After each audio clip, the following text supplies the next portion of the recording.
नमस्कार, मैं सिमरन तिवारी। अभय न्यूज के 28 अगस्त शनिवार शाम के बुलेटिन में आप सभी का स्वागत है। चलिए देखते हैं आज की कुछ खास खबरें। इस बुलेटिन के प्रायोजक हैं आर के निवास बाय आर के डेवलपर्स।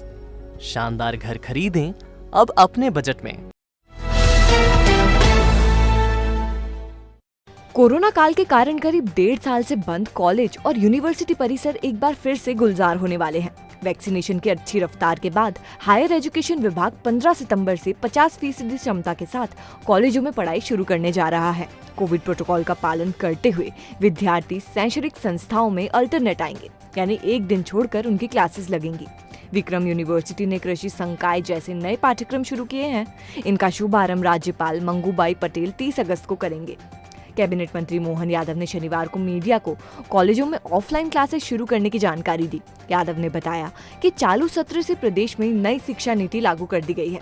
इसके तहत कई नए कोर्स शुरू किए गए हैं। उज्जैन में 44 नए कोर्स पहली बार शुरू किए गए हैं। इसमें कृषि विज्ञान भी शामिल है। अभी तक कृषि की पढ़ाई सिर्फ राज्य शासन के कॉलेजों में होती थी। कृषि के साथ BSc horticulture, BSc forestry, MSc agriculture, MSc horticulture, MSc forestry के पाठ्यक्रम भी विक्रम विश्वविद्यालय में शुरू किए गए हैं।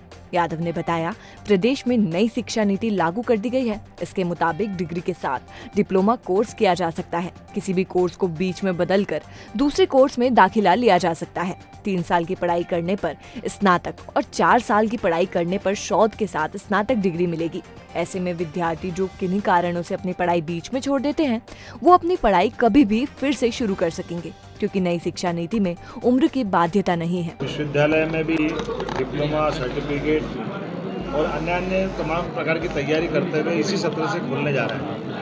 खास करके यूजी की प्राथमिक हमारी जो कक्षाएं चालू होने वाली है, उसके संबंध में हम नई शिक्षा नीति के संदर्भ में जा रहे हैं। और कई डिप्लोमा कोर्स ऐसे हैं जो हमारे परंपरागत कोर्स के साथ ही हम उनको खड़ा कर रहे हैं। 2 तरह से पूर्ति की है विश्वविद्यालय से, तो जितने उनके खाली पद हैं उनको भरने के लिए बोला है।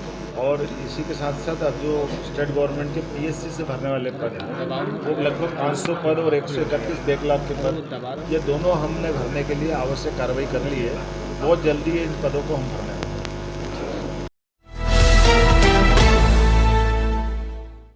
टियर 3 शहरों में भारत के सहकारी क्षेत्र की दूसरे नंबर की विक्रमादित्य नागरिक बैंक के चुनाव में प्रसार के अंतिम दिन प्रत्याशियों ने पूरी ताकत झोंक दी। सुबह से शुरू हुआ मतदाताओं से मिलने जुलने का सिलसिला देर रात तक चलता रहा। शहर के 2 प्रमुख बिल्डर शैलेश कलवाड़िया यानी कि बंटू भैया और नरेंद्र सौगानी यानी कि मुन्ना भैया की मौजूदगी ने चुनाव को बेहद रोचक बना दिया है।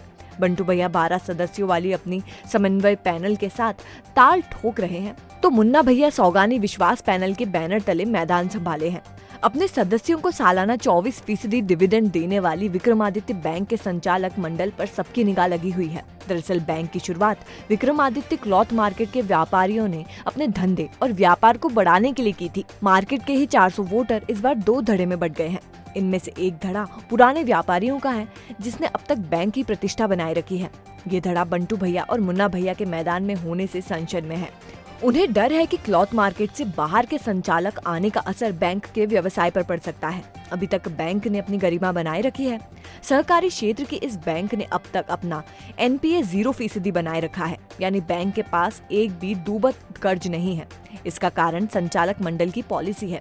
इसमें कर्ज देने से पहले खूब चीजों को परखा जाता है। क्योंकि इस बार क्लॉथ मार्केट के बाहर के उम्मीदवार हैं, तो वो पॉलिसी में बदलाव कर सकते हैं। इनमें भी बंटू भैया और मुन्ना भैया बिल्डर हैं, तो चुने जाने पर ये कर्ज देते समय पॉलिसी को शिथिल कर सकते हैं। बहरहाल इन सब आशंकाओं के बीच सहमे बैंक के 3300 मतदाता रविवार सुबह 9 बजे से वोट डालेंगे। हीरा मिल स्थित मनोरमा गार्डन में मतदान शाम 4 बजे तक चलेगा। वोटिंग पूरी होने के 1 घंटे बाद मतगणना शुरू होगी और रिजल्ट देर रात तक आने की उम्मीद रहेगी। बहुत बढ़िया माहौल है, बहुत ऐतिहासिक माहौल है, बहुत एक्साइटमेंट है और लोगों को बहुत उम्मीद है। 3300 है। हाँ, 90% तो करना चाहिए ना। 90% वोटिंग होना चाहिए। वोटिंग अच्छी होती है क्योंकि मतदाता जागरूक है हमारे। नहीं, पूरी होएगी। कोरोना का असर नहीं पड़ेगा। कोरोना तो गया, अब कहाँ है। लोग जागरूक हैं। ये बैंक है, कोई दूसरी संस्था नहीं है ऐसी। हमारी स्वास्थ्य सेवाएं भगवान भरोसे हैं। जननी सुरक्षा का दावा करने वाली सरकार के राज में ही शनिवार को एक प्रसूता ने सड़क पर ही नवजात को जन्म दे दिया। शुक्र ये रहा कि हमेशा गाली खाने वाली पुलिस ने बेहतर काम करते हुए न सिर्फ सुरक्षित डिलीवरी करवाई बल्कि महिला को सामुदायिक केंद्र भी पहुंचा दिया। दरअसल शनिवार को पुलिस थाना परिसर के सामने स्थित यात्री प्रतीक्षालय में एक महिला को लेबर पेन शुरू हो गया। इसी बीच थाना प्रभारी विक्रम सिंह चौहान थाने से बाहर निकले और महिला को तड़पता देख तत्काल उन्होंने महिला पुलिस कर्मियों को मौके पर बुलवाया और चारों ओर से कवर कर डिलीवरी करवाई।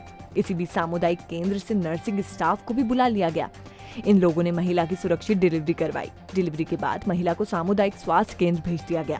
इस मामले में थाना प्रभारी के साथ महिला पुलिसकर्मी कविता मंडलोई, साक्षी जोशी, तृप्ति शर्मा की भूमिका सराहनीय रही। बस स्टैंड पे खड़े थे हम लोग, अचानक से एक महिला को जो है लेबर पेन हुआ और माननीय थाना प्रभारी का वहाँ से गुजरना हुआ।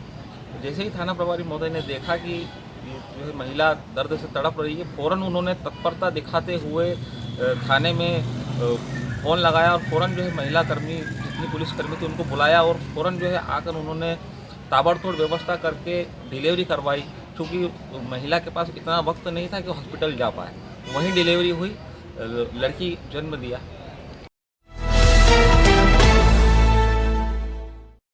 प्राइवेट फाइनेंस बैंक और सूदखोरों से रुपए लेकर उधारी के दलदल में फंसे एक युवक ने शुक्रवार रात रामघाट पर शिप्रा नदी में छलांग लगा दी। घाट पर मौजूद तैराक उसके पीछे कूदे और युवक को बाहर निकाल लाए। दरअसल लेकुड़ा का रहने वाले सुभाष पिता बाबूलाल ने 9 बैंक के साथ इतनी ही संख्या में प्राइवेट बैंक से फाइनेंस ले रखा था। इतना ही नहीं, उसने सूदखोरों से भी 2 से 3% की दर पर रुपया ले रखा था। उसकी आर्थिक हालत खराब हो गई थी। इससे परेशान होकर वो शिप्रा नदी में कूद गया। उसके पास से एक नोट मिला। इसमें उसने लिखा है कि नियत खराब होने से उसकी नियति खराब हो गई है। फिलहाल युवक को उसके परिजनों के हवाले कर दिया गया है। शहर का नाम रोशन करने वाली इन बेटियों के नाम पूजा मालवीय और वैष्णवी कहार है। पूजा का चयन विक्रम और वैष्णवी का प्रभास जोशी पुरस्कार के लिए हुआ है। पूजा इन दिनों अमेरिका में है। इन पुरस्कारों के पीछे दोनों बेटियों की मेहनत तो है ही, साथ ही उज्जैन में मलखम्ब को लेकर मौजूद सुविधाएं भी हैं। अपराजी व्यायामशाला, गुरु अखाड़े से शुरू हुआ मलखम्ब की ट्रेनिंग अब क्षीर सागर एरेना और लोकमान्य स्कूल में भी हो रही है। इन जगहों पर कुशल प्रशिक्षक अपने हाथों से प्रदेश और देश के अच्छे खिलाड़ी तैयार कर रहे हैं। पूजा और वैष्णवी ऐसे ही खिलाड़ी हैं। दोनों ने अपने हुनर से उज्जैन का नाम रोशन किया है। अभय न्यूज़ इस उपलब्धि पर दोनों बेटियों को ढेर सारी शुभकामनाएं प्रेषित करता है और उम्मीद करता है कि हमारी बेटियां इसी तरह शहर का नाम रोशन करती रहेंगी। नगरकोट माता मंदिर के पास गणेश टेकरी के मकान में 2800 लीटर एसिड रखने वाले आरोपी नाजिम की गिरफ्तारी पर एसपी ने 5000 का इनाम घोषित किया है। नाजिम की तलाश में पुलिस लगातार दबिश दे रही है, लेकिन वो यादव नगर, बियाबानी और फाजलपुरा के अपने मकानों पर ताले डालकर फरार हो गया है। नाजिम के साथ उसका परिवार भी छिप गया है। गौरतलब है कि पिछले दिनों चिमनगंज पुलिस ने गणेश टेकरी के मकान से 68 कैन में भर कर रखा 2800 लीटर एसिड बरामद किया था। ये मकान नाजिम ने किराए से ले रखा था। कोविड काल के कारण बंद इंदौर मुंबई दुरंतो एक्सप्रेस एक बार फिर से चलने को तैयार है। पश्चिम रेलवे 4 सितंबर से ट्रेन शुरू करेगा। 4 सितंबर को मुंबई से इंदौर के लिए दुरंतो चलेगी। यही ट्रेन 5 सितंबर को वापस इंदौर से मुंबई भी रवाना होगी। ट्रेन के लिए टिकटों की बुकिंग 30 अगस्त से शुरू होगी। उज्जैन में रहकर इंदौर में अपराध को अंजाम देने वाले एक आरोपी को चिमनगंज पुलिस ने रासुका के तहत गिरफ्तार किया है। विराटनगर आगर रोड पर रहने वाले बदमाश पर उज्जैन के चिमनगंज, इंदौर के चंदन नगर, राजेंद्र नगर थाने में गौवंश की तस्करी और हत्या करने के प्रकरण दर्ज है। थाना प्रभारी जितेंद्र भास्कर ने आरोपी को गिरफ्तार किया था। कलेक्टर ने आरोपी पर रासुका लगा दी है। एबी रोड पर स्थित साई कृपा होटल से कोतवाली पुलिस ने एक युवक और युवती को हिंदू संगठन के कार्यकर्ताओं से बचाकर थाने लाई है। पुलिस ने दोनों के बयान लिए हैं। फिलहाल पुलिस ने कोई कार्रवाई नहीं की है। दरअसल होटल के कमरे में युवक और युवती के होने की जानकारी मिलने पर हिंदूवादी संगठन के लोग होटल में पहुंचकर हंगामा करने लगे। उन्होंने होटल को घेर लिया और हुल्लड़ करने लगे। जानकारी लगने पर सीएसपी विवेक सिंह चौहान, डीएसपी किरण शर्मा, कोतवाली टीआई उमराव सिंह बड़ी संख्या में पुलिस बल लेकर मौके पर पहुंचे और कार्यकर्ताओं को मौके से हटाया। पुलिस सुरक्षा में युवक और युवती को थाने लाया गया तो संगठन के कार्यकर्ता यहाँ भी पहुंच गए। पुलिस बड़ी मुश्किल से वर्ग विशेष के युवा को बचाकर कोतवाली ले आई। बताया जा रहा है कि होटल ईश्वर बैरागी की है और इसका संचालन दिनेश पटेल करते हैं। सर मैं इसको क्या रखा है कि भाई अपने को देखो आईडी दोनों की मतलब और मुस्लिम मुस्लिम भी नहीं होना चाहिए और हिंदू लड़की भी नहीं होनी चाहिए। सर अभी वो लोग आए हमें तो मालूम भी नहीं। वो सर फिर आए फिर रूम खुलवाया तो मेरे से। हाँ, यहाँ का पेमेंट मैनेजमेंट का हिसाब किताब कौन लेता है? पेमेंट तो ये लड़की मेरे को देती है ना। मैं तो सर मेंटेनेंस कर रहा हूँ। मैंने रेंट पे लिए। आपके लेने का एग्रीमेंट है? हाँ है ना। किससे है? ओनर से। ठीक है, दिखा दो एक एग्रीमेंट। सर मैंने तो इसको मैंने इसको मतलब तो गलती किसकी है? पुलिस आपके आई? होटल संचालक की गलती है अभी। क्या नाम क्या लिखते हैं आपका? शुभ नाम क्या? दिनेश पटेल। नहीं पटेल साहब, आपने किसको पूरा बताया? बच्ची से पूछ के बता दें आप। हम नहीं पूछना उसका नाम है। किसको दिया था रूम? ये खुद बोल रही है सर। राज्यपाल मंगूबाई 30 अगस्त को शहर आएंगे। वो विक्रम यूनिवर्सिटी में नए पाठ्यक्रम की शुरुआत एवं नव प्रवेशित विद्यार्थियों को आशीर्वाद प्रदान करेंगे। कुलपति प्रोफेसर अखिलेश कुमार पांडे ने बताया कि राज्यपाल सुबह 11 बजे आएंगे। वो यूनिवर्सिटी में करीब 1 घंटा रुकेंगे।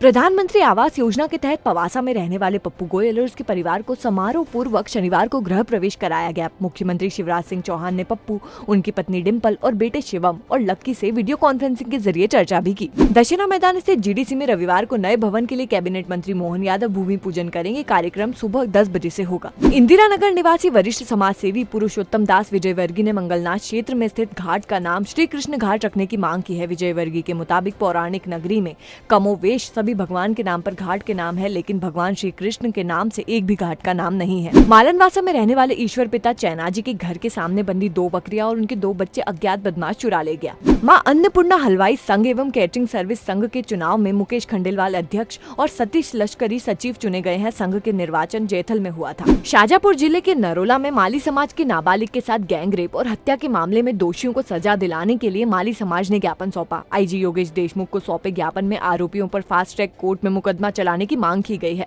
स्वदेशी जागरण मंच के 2 दिवसीय विचार वर्ग का शुभारंभ माधव सेवा न्यास में किया गया। पहले दिन बेरोजगारी पर बात हुई और तय किया गया कि अगले 10 साल में हर युवा को रोजगार युक्त बनाए जाने की बात कही गई। वर्ग का समापन रविवार को होगा।